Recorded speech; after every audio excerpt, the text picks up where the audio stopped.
Welcome back, students. In this part, I'll give you another example of anaerobic respiration. We have already seen one example of aerobic, one example of anaerobic. We will see another one of anaerobic. That doesn't happen in the human body. Anaerobic, another example of anaerobic respiration.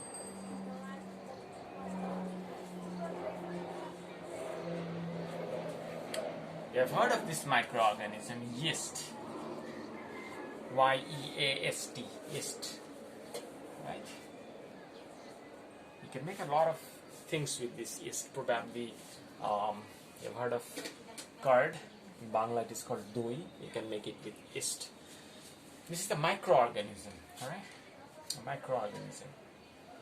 This yeast can respire aerobically and anaerobically.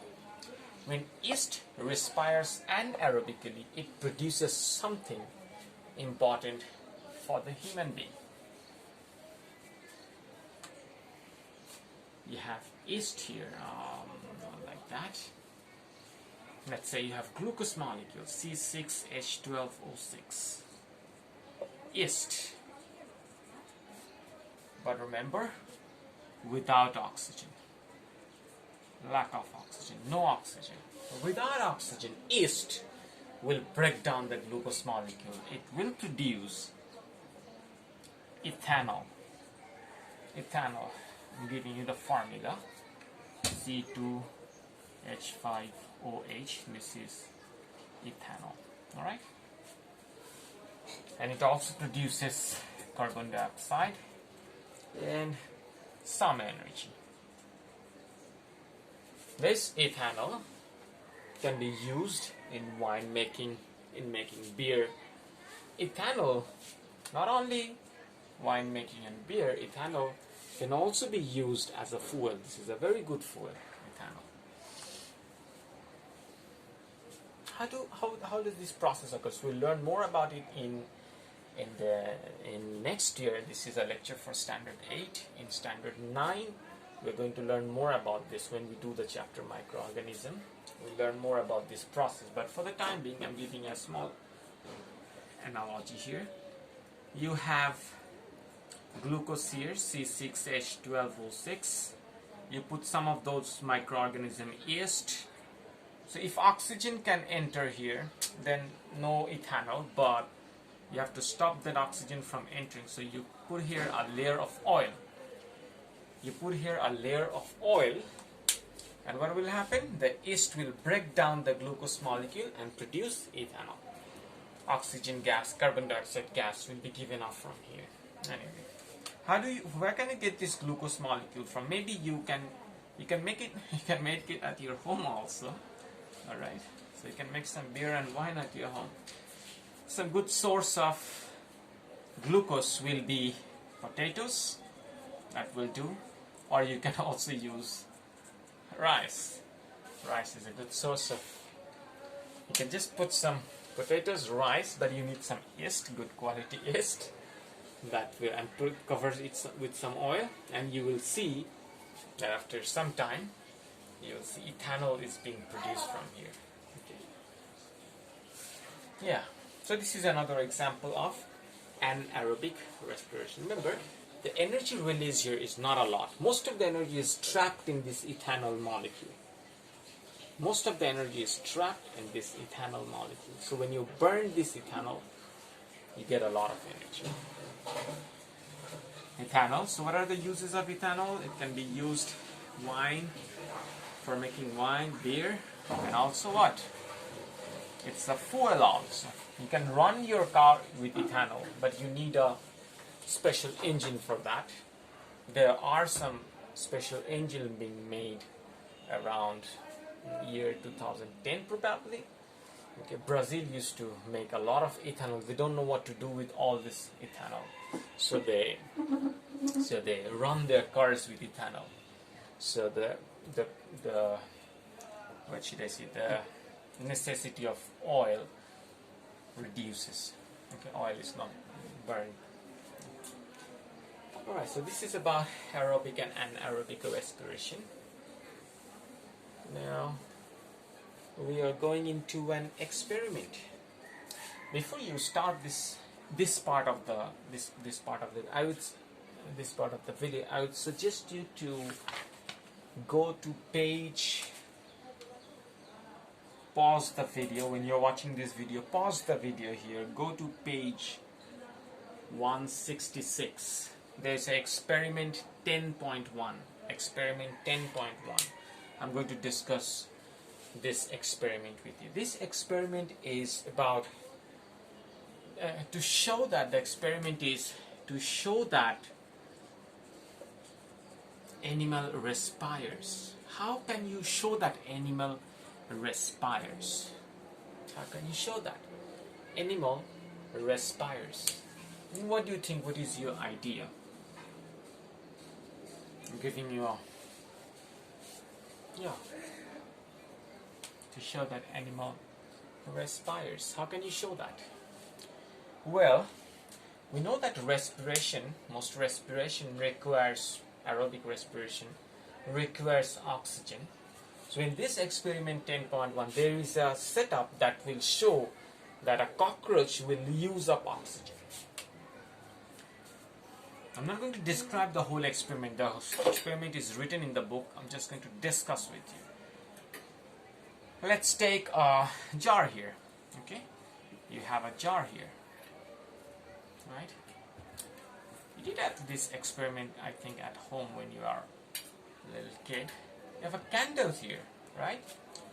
If you cover it with a stopper or a rubber band, something, this candle will go off after some time.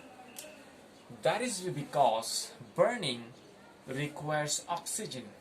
That is because burning requires oxygen, and there is a limited amount of oxygen. As the oxygen is being used up, there is no more oxygen left for the candle to carry on burning. Yes, you know that.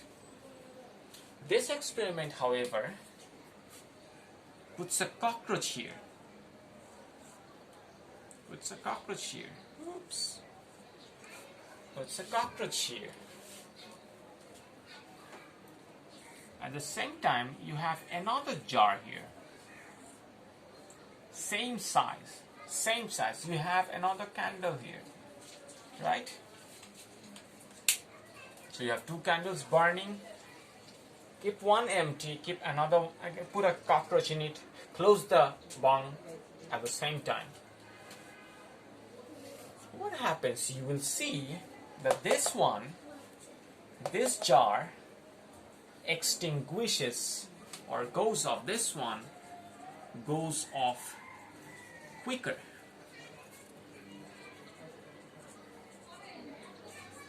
Than this one.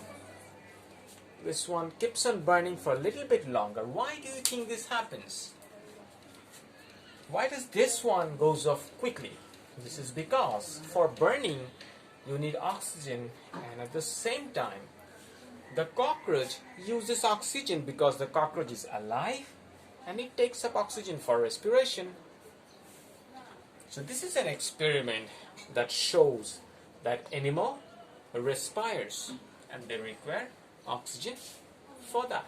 So this is what it is given in the experiment 10.1, page 166.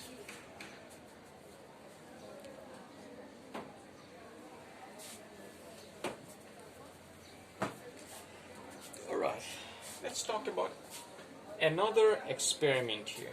In this experiment, 10.3, we'll skip 10.2 for the time being. Let's say we are doing 10.2. Here, this experiment is performed to show that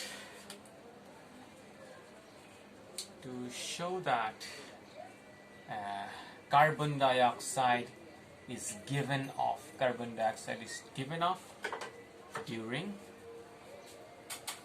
fermentation. I forgot to tell you about this term, fermentation. We saw a process where yeast breaks down glucose molecule and produces ethanol, right? That the name of that process is called fermentation. I'm extremely sorry I forgot to mention that. Yeah, so in the equation of fermentation or anaerobic respiration of yeast to produce ethanol, you have seen that carbon dioxide was produced. How can you test this? You have glucose here, C6H12O6. Put some yeast here.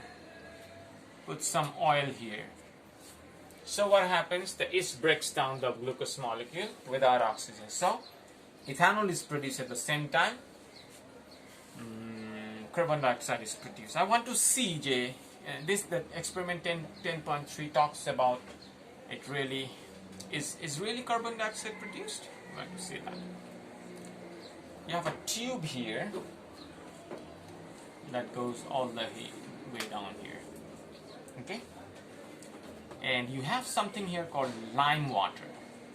Now this, you should have learned this in chemistry, that for test for if carbon dioxide is present somewhere, then it will turn lime water milky. So this experiment want to see that.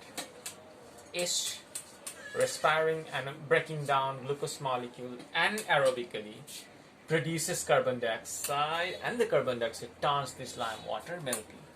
So that observation, lime water is turned milky, assures us, strengthens the point that during fermentation, carbon dioxide is given off. So lime water